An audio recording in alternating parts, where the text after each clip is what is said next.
هادي له وأشهد أن لا إله إلا الله وحده لا شريك له وأشهد أن محمدا عبده ورسوله أرسله بالحق بشيرا ونذيرا من يطع الله ورسوله فقد رشد ومن يعص الله ورسوله فقد ضل وغوى.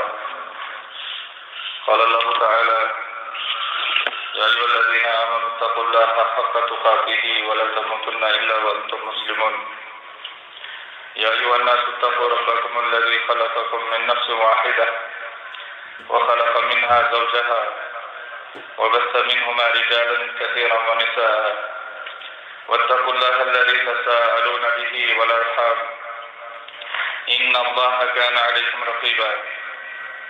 يا أيها الذين آمنوا اتقوا الله وقولوا قولا سديدا يصلح لكم أعمالكم ويغفر لكم ذنوبكم ومن يطع الله ورسوله فقد فاز فوزا عظيما.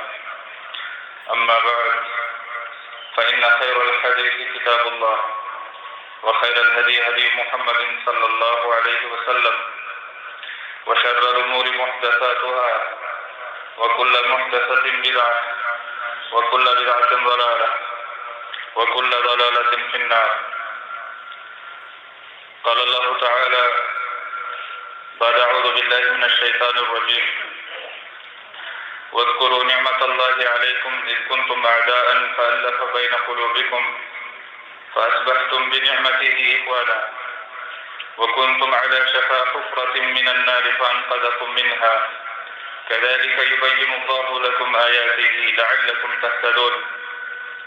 عن النعمان بن بشير رضي الله عنه قال: قال رسول الله صلى الله عليه وسلم: مثل المؤمنين في توادهم وتراحمهم وتعاطفهم مثل الجسد إذا اشتكى منه عضو تداعى له سائر الجسد بالسهر والحمى. رواه مسلم في كتاب البر والصلة والآداب باب تراحم المؤمنين وتعاطفهم وتعاضدهم. اللهم صل على محمد وعلى آل محمد كما صليت على إبراهيم وعلى آل إبراهيم إنك حميد مجيد. اللهم بارك على محمد وعلى آل محمد كما باركت على إبراهيم وعلى آل إبراهيم إنك حميد مجيد. اللهم اجعل القرآن العظيم ربيع قلوبنا ونور أبصارنا وشفاء صدورنا وذهاب همومنا وغمومنا وجلاء أحزاننا. ربنا اغفر لنا ولإخواننا الذين سبقونا بالإيمان ولا تجعل في قلوبنا غلا للذين آمنوا ربنا إنك رؤوف رحيم. ربنا لا تجعلنا فتنة للقوم الظالمين ونجنا برحمتك من القوم الكافرين. اللهم انصر الإسلام والمسلمين وذلل الكفر والكافرين. اللهم إنا نعوذ بك من جهد البلاء ودرك الشقاء وسوء القضاء وشماتة الأعداء. اللهم إنا نعوذ بك من البرص والجنون والجذام ومن سيء الأسقام. ربنا آتنا في الدنيا حسنة وفي الآخرة حسنة وقنا عذاب النار. اللهم آتنا خير الدنيا وخير يوم الآخرة واصرف عنا شر الدنيا وشر يوم الآخرة. اللهم أحسن عاقبتنا في الأمور كلها وأجرنا من خزي الدنيا وعذاب الآخرة. اللهم إنا نسألك علما نافعا ورزقا طيبا وعملا متقبلا. اللهم إنا نعوذ بك من علم لا ينفع ومن قلب لا يخشع ومن نفس لا تشبع ومن دعوة لا يستجاب لها. ربنا تقبل منا إنك أنت السميع العليم. حمد و ثنا اللہ رب العالمین کے لیے اور درود و سلام برذات خیر الانام جناب محمد رسول اللہ صلی اللہ علیہ وسلم. معزز سامعین، بغیر کسی تمہید کے میں اپنے موضوع پر آتا ہوں اور آج جو باتیں میں آپ کے سامنے بیان کرنے کی کوشش کروں گا ان کا تعلق سابقہ موضوع کے ساتھ ہے. تو ہم سورۃ الفتح آیت نمبر 29 کے تعلق سے، یا ممکن ہے مجھے آیت نمبر صحیح طریقے سے یاد نہ ہو، آپ چیک کر لیں، بات کر رہے تھے رحماء بینہم، کہ صحابہ کرام آپس میں ایک دوسرے کے لیے رحم دل، وہ ایک دوسرے پر شفقت کرنے والے، ایک دوسرے کے ساتھ مہربانی کرنے والے، ایک دوسرے کے ساتھ ہمدردی کے ساتھ پیش آنے والے تھے۔ یہ صحابہ کرام رضوان اللہ تعالی علیہم اجمعین کی صفات اللہ تعالیٰ نے قرآن مجید کے اندر بیان فرمائی ہے، اور ان کی زندگی کا یہ نقشہ اللہ رب العالمین نے ہمارے سامنے رکھا ہے، اور اللہ رب العالمین نے اس معاشرے کو ہمارے سامنے پیش کیا ہے کہ صحابہ کرام رضوان اللہ تعالی علیہم اجمعین کا معاشرہ کیسا تھا، ان کی سوسائٹی کیسی تھی، ان کا رہن سہن، چال چلن، اٹھنا بیٹھنا، ایک دوسرے کے ساتھ تعلقات کیسے تھے۔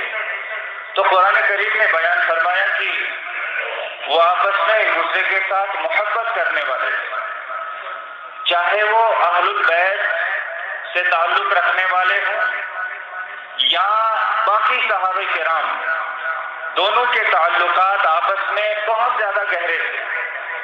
تو اس میں دشمنی کا یا نفرت کا یا اس طرح کی کسی بات کا، بغض کا، عناد کا کوئی سوال ہی پیدا نہیں ہوتا۔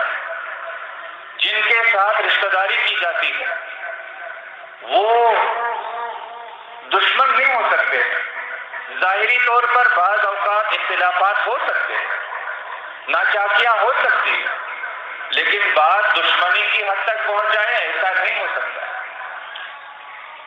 اور اس کے علاوہ قرآن کریم نے ان کے بارے میں گواہی دی ہے، اور پھر بھی اگر ہمیں یہ بات سمجھ میں نہ آئے، اور پھر بھی اگر کسی کے دل میں صحابہ کرام رضوان اللہ تعالی علیہم اجمعین کی جماعت کے بارے میں کوئی خدشہ باقی رہ جائے تو اس کے بارے میں ہم کیا کر سکتے ہیں؟ اس کے بارے میں ہم کوئی بات نہیں کرنا چاہتے، ہم یہی کہیں گے کہ اس کے ساتھ اللہ رب العالمین خود ہی نپٹ لے گا، اللہ رب العالمین اس کو اس کے کیے کا بدلہ خود ہی دے گا۔ ہم اس کے بارے میں کوئی بھی بات نہیں کرنا چاہتے۔ اسی محبت، اسی رحم دلی کی ایک اور مثال میں آپ کے سامنے پیش کرنے جا رہا ہوں، اور وہ ہے صحیح بخاری کے اندر حدیث نمبر 3685، اور حدیث کے راوی ہیں عبداللہ بن عباس رضی اللہ تعالی عنہما۔ ان کی ولادت ہجرت سے 3 سال پہلے ہوئی، اور ان کی وفات سن 68 ہجری میں ہوئی۔ عبداللہ بن عباس رضی اللہ تعالی عنہما فرماتے ہیں کہ جب سیدنا عمر رضی اللہ تعالی عنہ کی وفات ہوئی، لوگوں نے ان کے جنازے کو اٹھایا، لوگوں کی بھیڑ جمع ہو گئی، جم غفیر نے اس جنازے کو گھیر لیا۔ عبداللہ بن عباس رضی اللہ تعالی عنہما بیان کرتے ہیں کہ کسی نے میرے کندھے پر ہاتھ رکھا، میں نے مڑ کے دیکھا تو وہ سیدنا علی رضی اللہ تعالی عنہ تھے۔ اہل البیت، آل البیت اور خلفائے راشدین جو دوسرے تھے، ان کے درمیان تعلقات اور محبت اور رحمدلی کی مثال علی رضی اللہ تعالی عنہ آل البیت سے تعلق رکھتے ہیں، اور عمر رضی اللہ تعالی عنہ خلیفہ راشد، خلیفہ دوم، امیر المومنین، ان دونوں کے درمیان تعلقات اور محبت اور ہمدردی اور پیار اور لگاؤ اور رابطہ اور رشتہ کتنا زیادہ گہرا اور کتنا زیادہ مضبوط ہے۔ علی رضی اللہ تعالیٰ عنہ فرمانے لگے، عبداللہ بن عباس ان کا تعلق بھی آل البیت کے ساتھ، رسول اکرم صلی اللہ علیہ وسلم کے گھرانے کے ساتھ، رسول اللہ صلی اللہ علیہ وسلم کے خاندان کے ساتھ، اور یہ دونوں رسول اکرم صلی اللہ علیہ وسلم کے آل اور اہل کے ساتھ تعلق رکھنے والے دو صحابی آپس میں بات کر رہے ہیں عمر رضی اللہ تعالیٰ عنہ کے بارے میں۔ بات کیا کر رہے ہیں؟ محبت کی بات، ہمدردی کی بات، رحم دلی کی بات، عظمت کی بات، عزت کی بات، تکریم کی بات، ایک دوسرے کے ساتھ لگاؤ اور رشتے کی بات کر رہے ہیں۔ سمجھنے کی ضرورت ہے۔ تو آئیے دیکھتے ہیں کیا بات کر رہے ہیں دونوں۔ علی رضی اللہ تعالیٰ عنہ فرما رہے ہیں، عمر تمہارے بعد تمہارا جیسا کوئی نہیں، جس جیسے اعمال کرتے ہوئے میں اللہ سے ملنے کی تمنا کروں۔ اے عمر، آپ تو اتنے عظیم انسان تھے، میں تو یہ تمنا کرتا تھا اپنی زندگی میں کہ میں بھی تمہارے جیسے اعمال کرتے کرتے اس دنیا سے چلا جاؤں، لیکن آپ اس دنیا میں نہیں رہے۔ میری یہ تمنا تھی کہ میرے اعمال بھی آپ جیسے اہل البیت اور عمر رضی اللہ تعالیٰ عنہ کے درمیان تعلقات، لوگوں نے خواہ دونوں کے درمیان دشمنیاں، دوریاں، نفرتیں پیدا کرنے کی کوشش کی، اور سوشل میڈیا اس تعلق سے بہت آگے ہے، اور ہمارے ذہنوں میں یہ باتیں ڈالنے کی کوشش کی جا رہی ہے، اور بڑے بڑے علامہ بھی اس میدان میں آگے آ گئے، اپنے آپ کو عالم کہلانے والے، جن کو لوگوں نے علامہ کا لقب دیا ہے، لیکن شرم نہیں آتی ایسے لوگوں کو کہ وہ ایسی ہستیوں کے بارے میں زبان درازیاں کرتے ہیں جن کے بارے میں اللہ رب العالمین نے قرآن مجید کے اندر پکار کر گواہی دی ہے کہ وہ جنتی لوگ ہیں، اللہ تعالیٰ نے ان کو معاف کر دیا ہے، وہ اللہ سے راضی ہو گئے ہیں اور اللہ ان سے راضی ہو گیا۔ آل البیت اور باقی صحابہ کے درمیان یہ تعلقات، یہ گہرائیاں تھی، یہ رشتے کے اندر پختگی تھی، یہ تعلقات تھے ان کے درمیان۔ مسلمانوں، یہ باتیں ہمیں سمجھنی چاہیے۔ اور فرماتے ہیں علی رضی اللہ تعالیٰ، فرماتے ہیں اللہ کی قسم مجھے تو پہلے ہی یقین تھا کہ اللہ تمہیں تمہارے دو ساتھیوں کے ساتھ ہی رکھے گا۔ مجھے پہلے ہی یہ یقین تھا کہ اللہ رب العالمین تمہیں تمہارے دو ساتھیوں کے ساتھ ہی رکھے گا، اس لیے کہ میں نے بار بار رسول اللہ صلی اللہ علیہ وسلم کو یہ فرماتے ہوئے سنا، میں اور ابو بکر اور عمر گئے، میں اور ابو بکر اور عمر آئے، میں اور ابو بکر اور عمر داخل ہوئے، میں اور ابو بکر و عمر باہر نکلے۔ جب بھی رسول اللہ صلی اللہ علیہ وسلم نام لیتے تھے تو اپنے ساتھ ابو بکر و عمر کا نام ضرور لیتے، زندگی میں بھی آپ کے ساتھی، اور مجھے یقین تھا کہ آپ مرنے کے بعد بھی اپنے دو ساتھیوں کے پاس ہی رہیں گے، دو ساتھیوں کے پاس ہی چلے جائیں گے۔ دونوں کے درمیان تعلقات دیکھیے، دونوں کے درمیان رحم دلی دیکھیے، محبت دیکھیے، لگاؤ دیکھیے، عزت دیکھیے، ایک دوسرے کی تعظیم دیکھیے، ایک دوسرے کی تکریم دیکھیے، کتنی پختگی ہے رشتے کے اندر۔ تو فرمایا میں پہلے ہی یہ بات سمجھ گیا تھا کہ عمر رضی اللہ تعالی عنہ جب وفات پائیں گے تو ان کو بھی ان کے دو ساتھیوں کے ساتھ ہی رکھا جائے گا، اور ساری دنیا جانتی ہے کہ جہاں رسول اکرم صلی اللہ علیہ وسلم کو دفن کیا گیا، جہاں ابو بکر رضی اللہ تعالی عنہ کو دفن کیا گیا، اسی جگہ میں عمر رضی اللہ تعالی عنہ کو بھی دفن کیا گیا، اور اس جگہ میں تیسرا کوئی اور دفن نہیں ہوا۔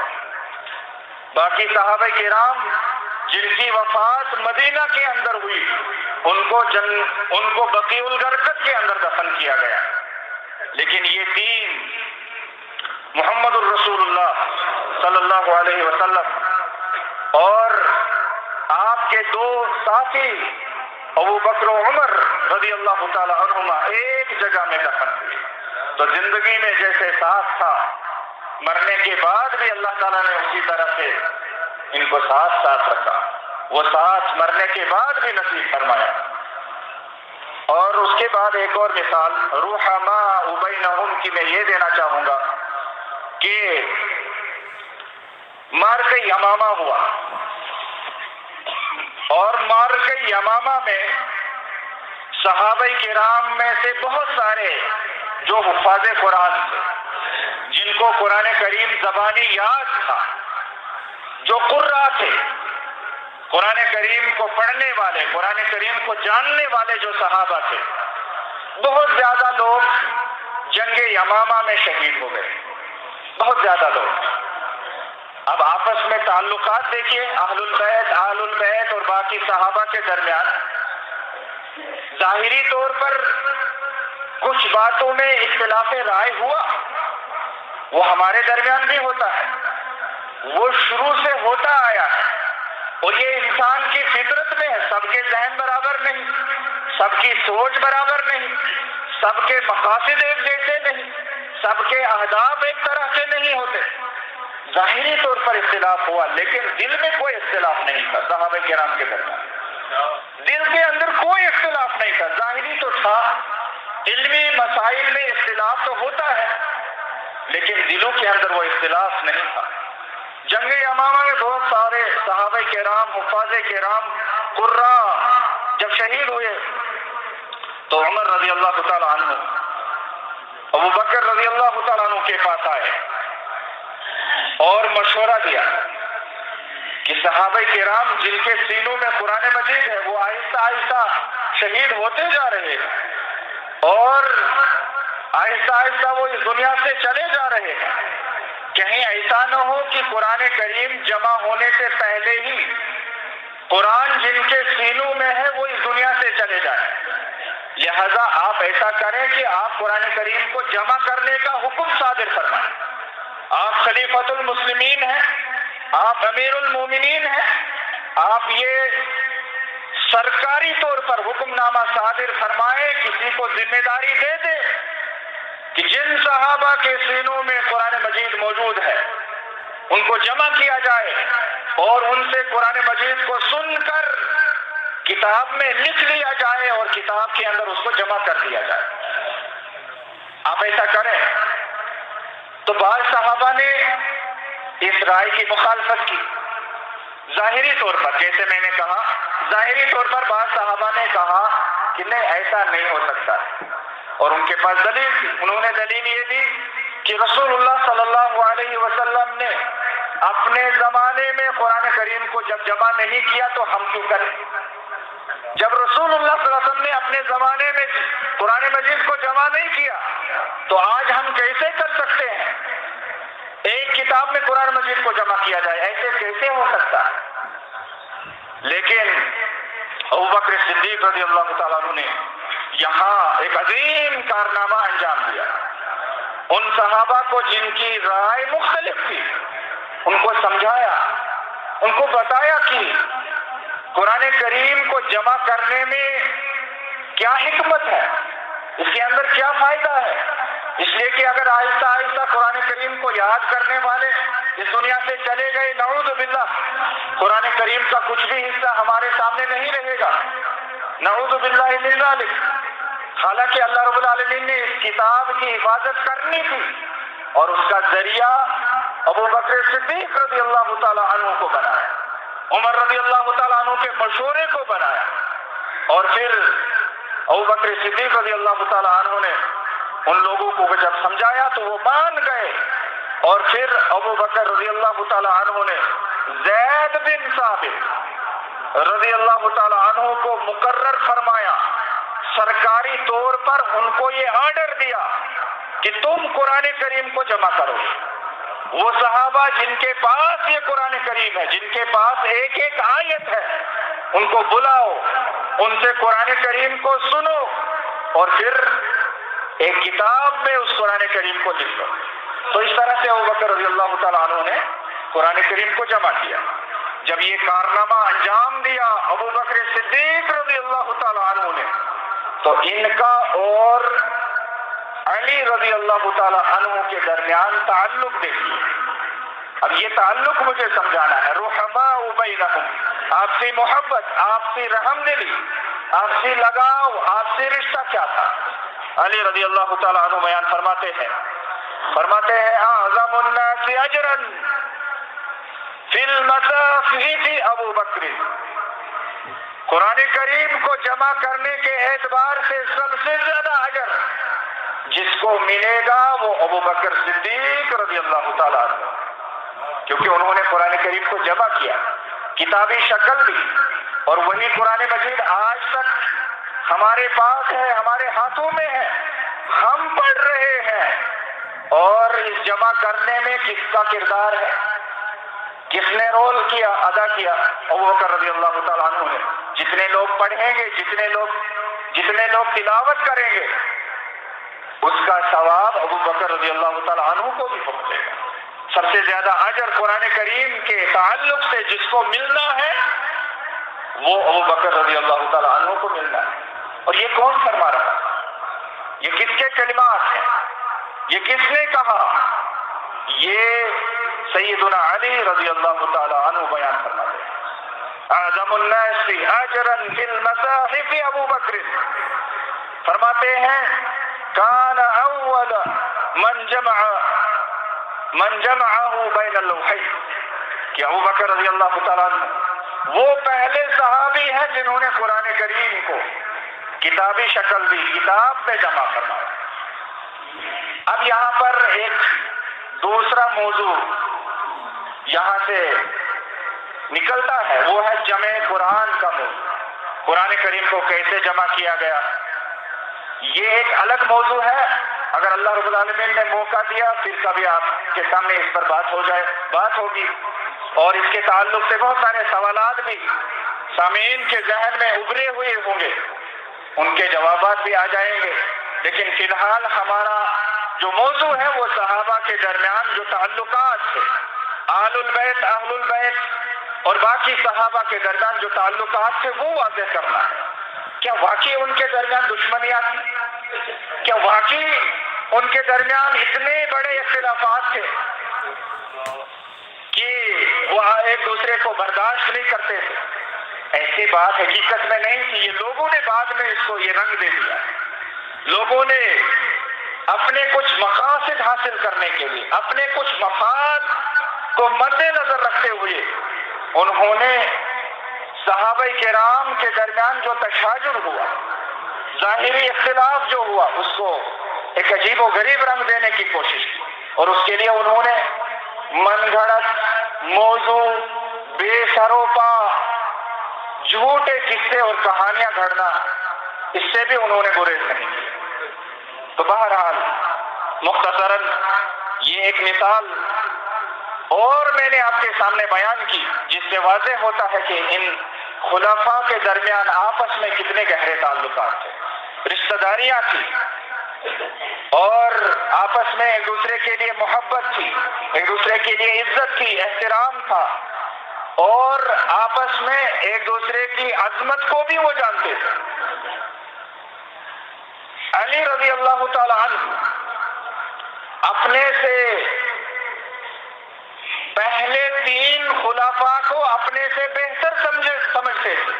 ان کو بھی اس افضلیت کا اقرار تھا اور اعتراف تھا، اور وہ آپس میں ایک دوسرے کی تعظیم اور تکریم کیا کرتے تھے. بہرحال ایک اور مثال میں آپ کے سامنے دوں گا اسی بات کو سمجھنے کے لیے، اور پھر موضوع کو آگے بڑھاتے ہیں. شیخ محمد الخضری اپنی کتاب اتمام الوفا فی تاریخ الخلفاء میں فرماتے ہیں، صفحہ نمبر 191 فرماتے ہیں کہ جب بہت سارے لوگ عثمان غنی رضی اللہ تعالیٰ عنہ کے زمانے میں باغی ہو چکے، جنہوں نے بغاوت کی، جن کو ہم بلوائی بھی کہہ سکتے ہیں، انہوں نے جب بغاوت کی، عثمان غنی رضی اللہ تعالیٰ عنہ کے گھر کو انہوں نے گھیر لیا، حصار میں لے لیا. فرمایا کہ بہت سارے لوگ مدینے کے عثمان غنی رضی اللہ تعالیٰ عنہ کے گھر کے آس پاس پہرا دینے کے لیے آئے، اور عثمان غنی رضی اللہ تعالیٰ عنہ ان سے فرما رہے، کیونکہ عثمان غنی رضی اللہ تعالیٰ عنہ رسول اکرم صلی اللہ علیہ وسلم کے شہر میں حرم مدینہ میں خون ریزی نہیں چاہتے تھے، ایک قطرہ خون بھی نہیں گرنا چاہیے۔ عثمان غنی رضی اللہ تعالیٰ عنہ اس چیز کے قائل ہیں، اس لیے ان لوگوں سے کہہ رہے ہیں کہ آپ واپس چلے جائیے، آپ میرا پہرا دینا چھوڑ دیجیے، آپ واپس چلے جائیے۔ تو فرماتے ہیں کہ سارے لوگ چلے گئے، لیکن کچھ لوگ نہیں گئے۔ انہوں نے کہا کہ نہیں، ہم خلیفۃ المسلمین کا پہرا دیں گے، ہم امیر المومنین عثمان غنی رضی اللہ تعالیٰ عنہ کے گھر کا پہرا دیں گے، حفاظت کریں گے۔ وہ کون تھے جنہوں نے پہرا دینا چاہا اور پہرا دینے سے واپس جانے سے انکار کیا؟ کون تھے؟ فرماتے ہیں کہ سب سے پہلا شخص جس نے کہا کہ میں واپس نہیں جانے والا، اس کا تعلق اہل البیت ہے، اور وہ ہے الحسن ابن علی رضی اللہ تعالی عنہ۔ عثمان غنی رضی اللہ تعالیٰ عنہ کے لیے پہرا دینے کے لیے تیار بیٹھا ہے، پہرا دے رہا ہے، کہا جا رہا ہے کہ واپس چلے جاؤ، کوئی ضرورت نہیں ہے پہرا دینے کی، میرے متعلق تو رسول اکرم صلی اللہ علیہ وسلم نے پیشن گوئی کر دی ہے کہ مجھے شہید کر دیا جائے گا، مجھے تو شہید ہونا ہے، آپ پہرا کس لیے دے رہے ہو؟ لیکن کہا نہیں، ہمارا فرض بنتا ہے کہ ہم اپنے امام، اپنے امیر، اپنے خلیفہ، اپنے حاکم کا پہرا دیں گے اور حفاظت کرنے کی کوشش کریں گے۔ اور سب سے پہلا یہی شخص الحسن ابن علی رضی اللہ تعالیٰ عنہما پہرا دینے کے لیے وہاں موجود رہتے ہیں اور وہاں سے نہیں ہٹتے ہیں۔ اور دوسرا شخص جو وہاں پہرا دینے کے لیے تیار رہتا ہے اور بس وہیں پر رہتا ہے، ان کا تعلق بھی اہل البیت کے ساتھ، اور وہ ہے عبداللہ ابن عباس رضی اللہ تعالیٰ عنہ۔ یہ اہل البیت عثمان غنی رضی اللہ تعالیٰ عنہ کی جان کی حفاظت کے لیے، اپنی جان کی بازی لگانے کے لیے تیار بیٹھے۔ کہاں ہے عداوت، کہاں ہے دشمنی؟ یہ تو پیار ہے، یہ تو محبت ہے، یہ تو ہمدردی ہے، یہ تو لگاؤ ہے، یہ تو بھائی چارہ ہے، یہ تو اخوت ہے، یہ تو وہ اخوت ہے جو ان کے درمیان رسول اکرم صلی اللہ علیہ وسلم نے پیدا فرمائی، جو رسول اللہ صلی اللہ علیہ وسلم نے اپنی تربیت کے ذریعے سے ان کے دلوں میں یہ اخوت، یہ مودت، یہ الفت اور یہ آپسی لگاؤ پیدا کیا تھا۔ کہاں ہے دشمنی؟ یہ لوگ تو ایک دوسرے کے لیے جان لینے کے لیے تیار ہیں، ایک دوسرے کی حفاظت کرنے کے لیے تیار بیٹھے۔ تو یہ ہے رحماء بینہ، یہ صحابہ کرام آپس میں ایک دوسرے کے لیے رحم دل تھے، ایک دوسرے کے لیے پیار کرنے والے، محبت کرنے والے تھے۔ میں کہہ رہا ہوں، بار بار یہ بات کہہ رہا ہوں کہ ہمیں بھی ایسا ہی بننا چاہیے، ہمارے دلوں کے اندر بھی ایسے ہی ایک دوسرے کے لیے پیار ہو، محبت ہو، نرمی ہو، شفقت ہو، ایک دوسرے کی چھوٹی موٹی غلطیاں، لفظشیں درگزر کرنے کا مادہ ہمارے اندر ہو، اور اگر کوئی بات ہو بھی جائے تو فوراً ہمیں اصلاح کر لینی چاہیے، فوراً ایک دوسرے سے معافی مانگ لینی چاہیے، فوراً ایک دوسرے کا حق پورا کر لینا چاہیے۔ ہم سے حقوق میں بھی کمیاں ہو جاتی ہیں، حقوق میں بھی پامالیاں ہو جاتی ہیں، لیکن فوراً ہمیں واپس آ جانا چاہیے۔ یہ صحابہ کرام، میں نے کہا کہ یہ ہمارے لیے چراغ ہے، یہ ہمارے لیے مشعل راہ ہے، یہ ہمارے لیے ہدایت کے مینار ہیں۔ آئیے ہم یہاں سے ہدایت حاصل کرتے ہیں، آئیے ہم یہاں سے اپنے لیے رہنمائی حاصل کرتے ہیں، آئیے ہم یہاں سے اپنے لیے سدھارنے کا، سنورنے کا، اپنے آپ کے اصلاح کرنے کا سامان حاصل کرتے ہیں۔ یہ صحابہ کرام مصابیح الدجا، یہ اندھیروں میں ہمارے لیے چراغ ہے، اور یہ محبت کی تعلیم، یہ ہمدردی کی تعلیم، یہ رحم دلی کی تعلیم، یہ عفو درگزر کی تعلیم، یہ عزت کی تعلیم، یہ تکریم کی تعلیم، یہ ایک دوسرے کے وقار کو برقرار رکھنے کی تعلیم یہ ہمیں صحابہ کرام نے دی. اس لیے ہمارا دور ہوتا ہے، اس لیے ہم لوگوں کو دعوت دیتے ہیں، اس لیے ہمارا منہج ہے، اس لیے ہماری دعوت ہے کہ صحابہ کرام کے منہج کے بغیر، صحابہ کرام کے طریقے کے بغیر، صحابہ کرام کی زندگیوں کو اپنے سامنے رکھنے کے بغیر ہمارا اسلام مکمل نہیں ہے، ہمارا اسلام پورا نہیں ہے. فَإِنْ آمَنُوا بِمِثْلِ مَا آمَنْتُمْ بِهِ فَقَدِ اهْتَدَوْا.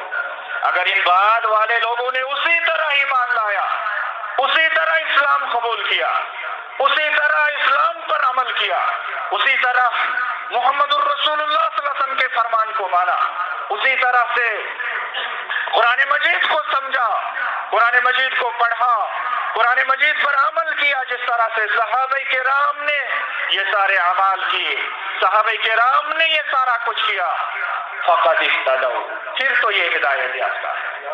اگر صحابہ کے منہج کو، اگر صحابہ کے طریقے کو، اگر فہم سلف صالحین کو اگر ٹھکرا دیا جائے، چھوڑ دیا جائے، پسے پشت ڈال دیا جائے، تو پھر ہمارا ہدایت پر ہونا مکمل نہیں، پھر ہمارا اسلام مکمل نہیں، پھر ہمارا ایمان مکمل نہیں.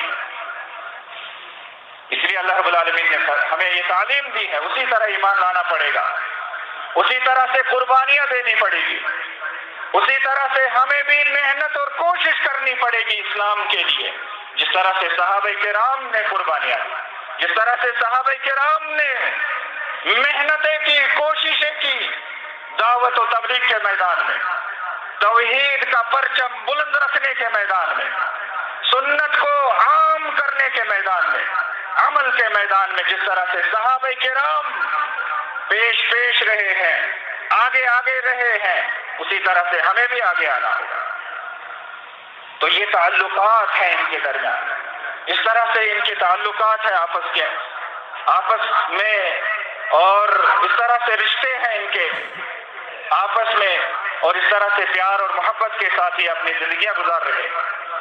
اور آگے فرماتے ہیں شیخ محمد الخضری اپنی کتاب اتمام الوفا فی تاریخ الخلفاء صفحہ نمبر 197 میں ارشاد فرماتے ہیں کہ جب ان باغیوں نے، ان بلوائیوں نے کسی طرح سے عثمان غنی رضی اللہ تعالی عنہ کے گھر کے اندر قدم رکھا، تو اس وقت بھی وہاں پر سیدنا حسن رضی اللہ تعالی عنہ پہرا دے رہے تھے، لیکن چونکہ ان پہرے داروں کی تعداد بہت کم تھی، یہ تھوڑے سے تھے، چند لوگ تھے، ان میں سے بھی بعض شہید ہو گئے، بعض زخمی ہو گئے، اور بعض کسی طرح سے بچ گئے، اللہ نے ان کو بچانا تھا وہ بچ گئے. آخرکار عثمان غنی رضی اللہ تعالیٰ عنہ اس طرح سے مظلومانہ حالت میں شہادت پاتے.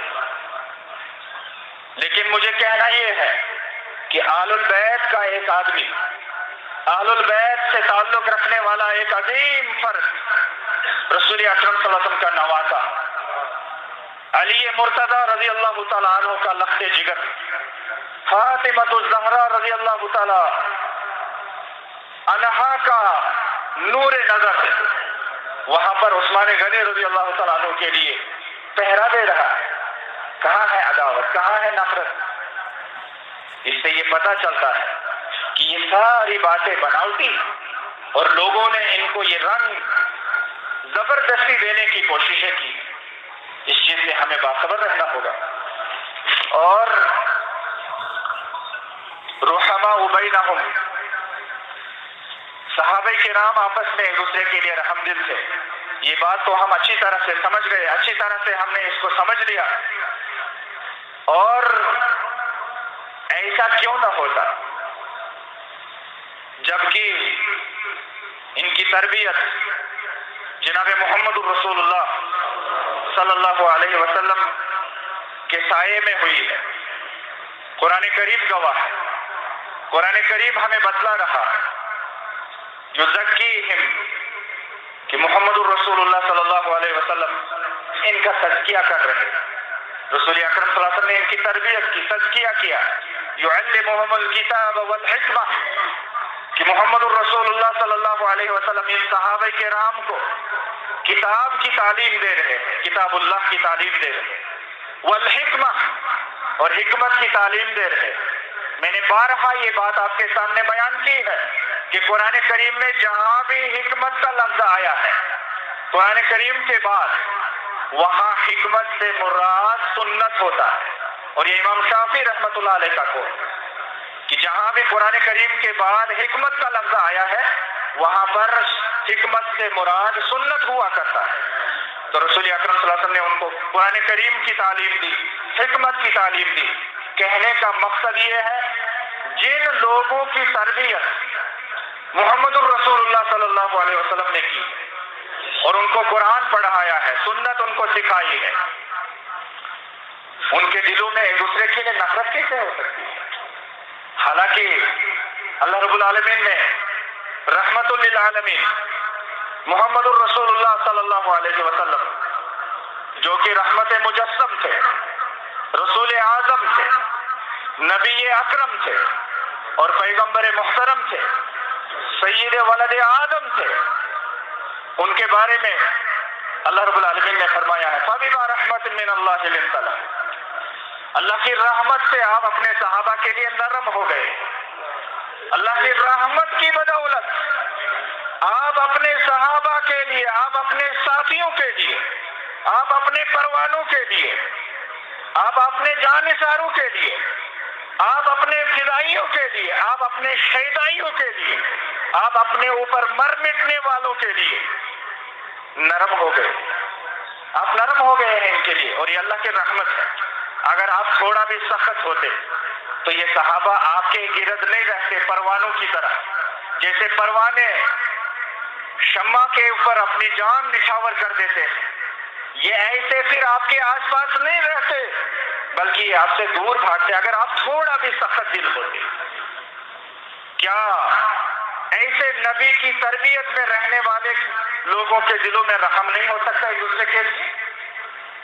ایک دوسرے کے لیے وہ بھرپور رحم دل تھے، اس لیے کہ ان کی تربیت محمد الرسول اللہ صلی اللہ علیہ وسلم کے زیر سایہ ہوئی، اور اسی لیے اللہ رب العالمین نے فرمایا فَاعْفُ عَنْهُمْ، اس لیے اگر آپ کے جانثاروں سے کوئی لغزش ہو جائے معاف کر دیجیے، وَاسْتَغْفِرْ لَهُمْ، اور آپ اپنے جانثاروں کے لیے اللہ سے بخشش مانگیے، اللہ سے مغفرت مانگیے، وَشَاوِرْهُمْ فِي الْأَمْرِ، یہ بہت بڑا معاملہ ہے۔ اے محمد الرسول اللہ صلی اللہ علیہ وسلم، آپ تو وہ ہیں وَمَا يَنطِقُ عَنِ الْهَوَىٰ، آپ اپنی نفسانی خواہشات سے نہیں بولتے، إِنْ هُوَ إِلَّا وَحْيٌ يُوحَىٰ، آپ کے اوپر تو وحی نازل ہوتی ہے، جس کے اوپر وحی نازل ہوتی ہو اس کو کسی سے مشورہ لینے کی ضرورت ہو سکتی ہے؟ جس کو اللہ رب العالمین کی طرف سے وحی آتی ہو، اللہ کی طرف سے فرمان آتا ہو، اللہ کی طرف سے پیغام آتا ہو، اس کو کسی کے مشورے کی کوئی ضرورت نہیں ہو سکتی ہے۔ لیکن اللہ تعالیٰ نے صحابہ کرام کی شان کو اتنا عظیم بنایا اور محمد الرسول اللہ صلی اللہ علیہ وسلم سے کہا گیا وَشَاوِرْهُمْ فِي الْأَمْرِ، ان صحابہ کرام کو مشورے میں شامل کر لیا، صحابہ کرام کو مشورے میں شامل کر لیا کرو، ان کو شامل رکھو اپنے مشورے کے اندر۔ یہ صحابہ کرام کی شان، ایسے نبی کی تربیت میں رہے ہیں یہ صحابہ کرام رضوان اللہ تعالی علیہم اجمعین، اور فرمایا فَإِذَا عَزَمْتَ فَتَوَكَّلْ عَلَى اللَّهِ، جب تم کسی کام کے کرنے پر ارادہ کر لو تو پھر اللہ پر بھروسہ کر کے وہ کام کر لو، شروع کر لو وہ کام، اس میں پھر اللہ رب العالمین تمہارا ساتھ دے گا، اللہ رب العالمین پھر تمہیں مدد فرمائے گا۔ اللہ رب العالمین نے فرمایا ان اللہ یحب المتوکلین، اللہ رب العالمین توکل اور بھروسہ کرنے والوں کو پسند فرماتا ہے، جو اسی پر بھروسہ کرتے ہیں، جو اسی پر توکل رکھتے ہیں، اللہ تعالیٰ ایسے لوگوں کو پسند فرماتا ہے۔ تو یہ صحابہ کرام رحماء بینہم، آپس میں ایک دوسرے کے لیے رحم دل۔ آگے بڑھنے سے پہلے ایک گزارش کہ بہت ساری جگہ خالی ہے اگلی صفوں میں، ان کو آپ پورا کر لیں تاکہ آنے والے لوگوں کو بھی جگہ مل جائے۔ اللہ تعالیٰ ہمارے سینوں کو کشادہ فرمائے، اللہ تعالیٰ ہمارے سینوں کے اندر وسعت پیدا فرمائے۔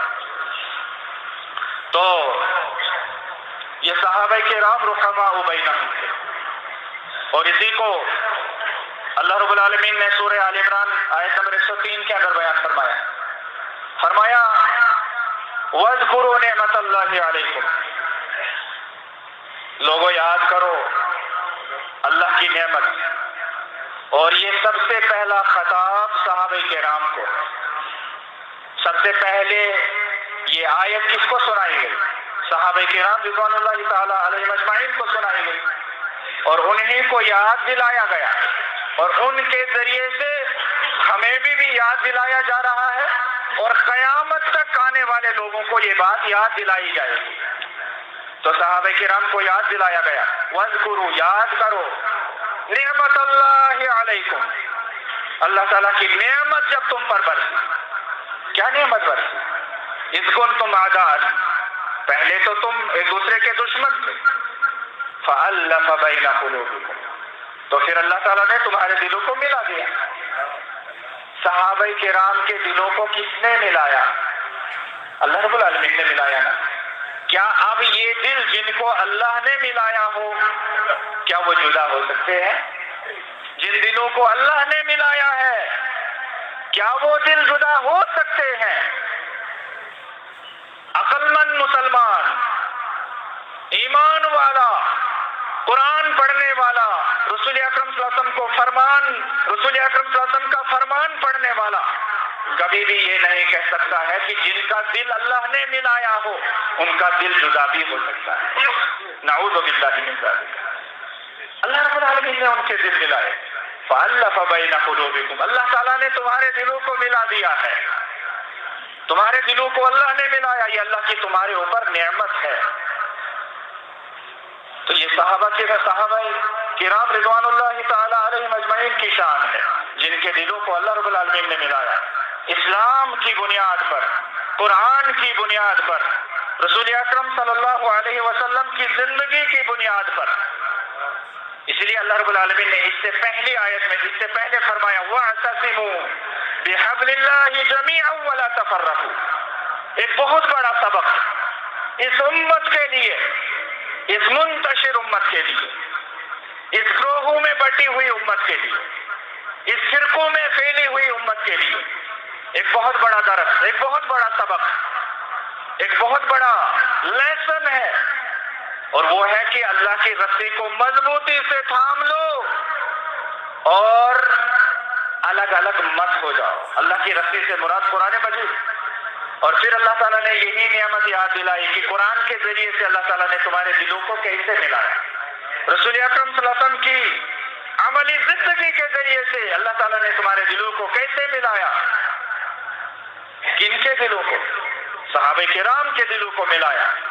اگر آج بھی ہم اپنے دلوں کو ملانا چاہتے ہیں تو وہ قرآن کے ذریعے سے مل سکتے ہیں، وہ رسول اکرم صلی اللہ علیہ وسلم کی سنت کے ذریعے سے مل سکتے ہیں، وہ صحابہ کرام کے منہج کے مضبوطی سے تھامنے کے ذریعے سے ہو سکتا ہے. اگر آج ہم ملنا چاہتے ہیں، ایک دوسرے کے قریب آنا چاہتے ہیں، اگر ہم اپنے دلوں کو ملانا چاہتے ہیں، ایک ہونا چاہتے ہیں، جمع ہونا چاہتے ہیں، اتحاد قائم کرنا چاہتے ہیں، اتفاق کے ساتھ زندگی گزارنا چاہتے ہیں، تو قرآن کی بنیاد پر، رسول اللہ صلی اللہ علیہ وسلم کی عملی زندگی کی بنیاد پر، صحابہ کرام کے منہج کے بنیاد پر، سلف صالحین کے فہم کے بنیاد پر ہم آج بھی جمع ہو سکتے ہیں.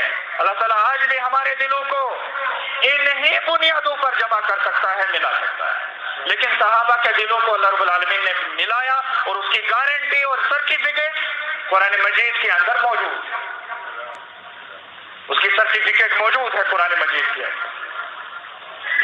تو فرمایا فَأَصْبَحْتُمْ بِنِعْمَتِهِ إِخْوَانًا، تو اللہ تعالیٰ کی اس نعمت کے ہوتے ہوئے، اللہ تعالیٰ کی اس نعمت کی بدولت تم آپس میں بھائی بھائی بن گئے.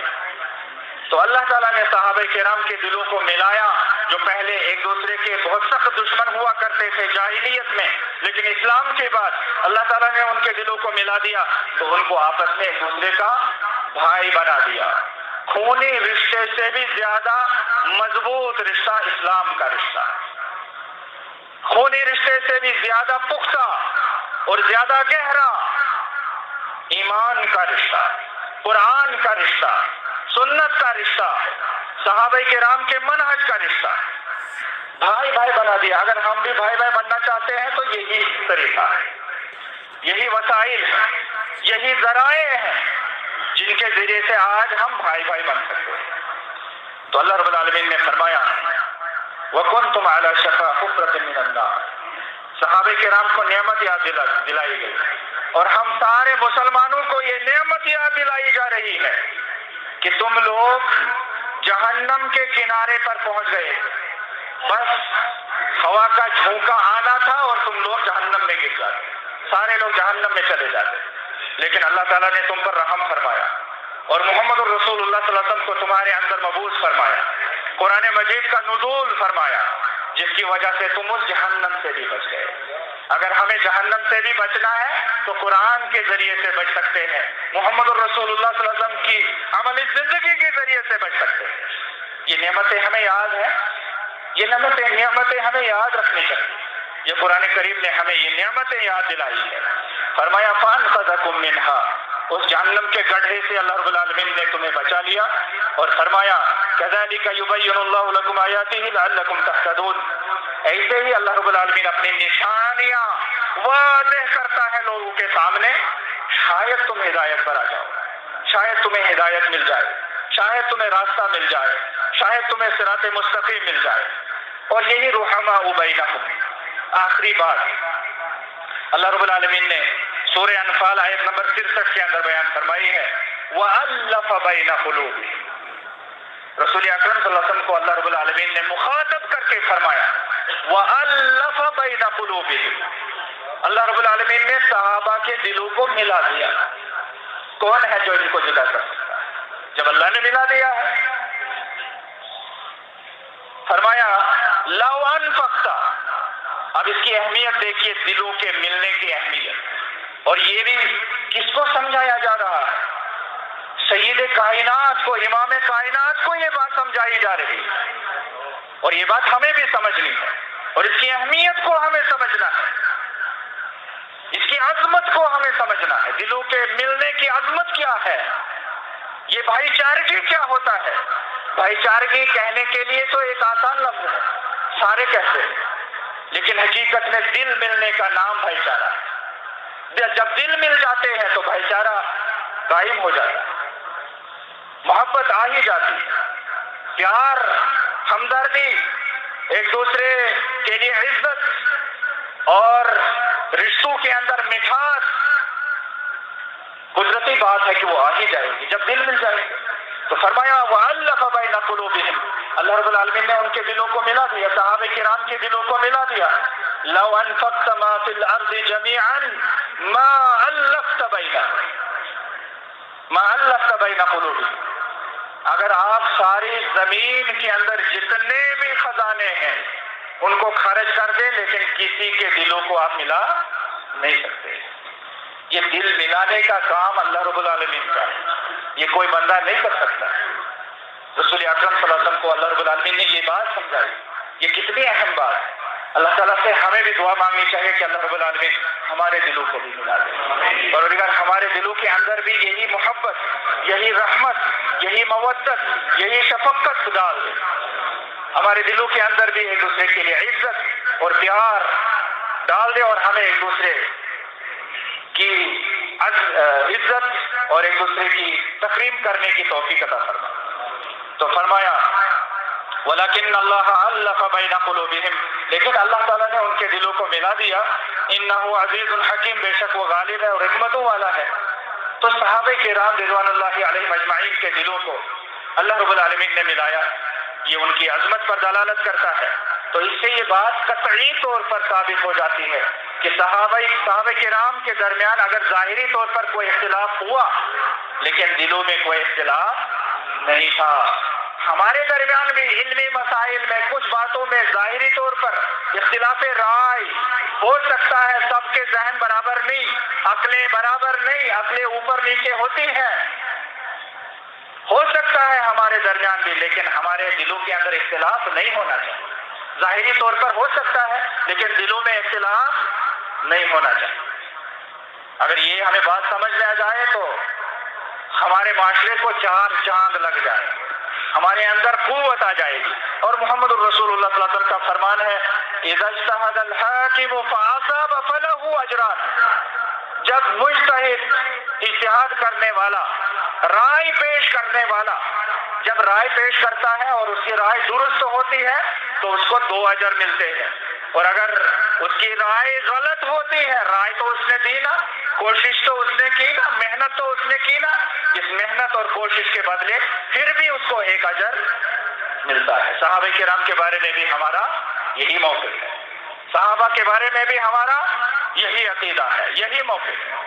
یہ آخری بات ہے، امام شافعی رحمۃ اللہ علیہ فرماتے ہیں، ان کے شعر ہیں یا اہل بیت رسول اللہ حبکم فرض من اللہ فی القرآن انزل، اے محمد الرسول اللہ صلی اللہ علیہ وسلم کے گھر والوں، تمہاری محبت ہمارے لیے فرض ہے جس کو اللہ رب العالمین نے قرآن مجید کے اندر نازل فرمایا ہے۔ اہل بیت کے بارے میں ہمارا یہی موقف ہے، تمہاری محبت اللہ تعالیٰ نے ہمارے اوپر فرض کر دی، اور آگے فرمایا یکفیکم من عظیم الفخر انکم من لم یصلی علیکم لا صلاۃ لہ، اور تمہارے لیے فخر کے لیے اتنا کافی ہے کہ جو تمہارے اوپر درود و سلام نہ پڑھے اس کی نماز ہی نہیں ہوتی ہے۔ اہل البیت پر جو درود و سلام نہ بھیجے اس کی نماز ہی نہیں ہوتی ہے۔ اس لیے ہم نماز میں پڑھتے ہیں اللہم صلی علی محمد وعلی آل محمد، اگر نہیں پڑھتا ہے کوئی اس کی نماز نہیں ہوتی۔ یہ آل محمد اور آل رسول اور اہل البیت کے بارے میں ہمارا موقف ہے، ان کے ساتھ محبت اور ان پر درود و سلام بھیجنا۔ اسی پر اختتام کرتے ہیں۔ اللہ تعالیٰ کہنے سننے سے زیادہ عمل کرنے کی توفیق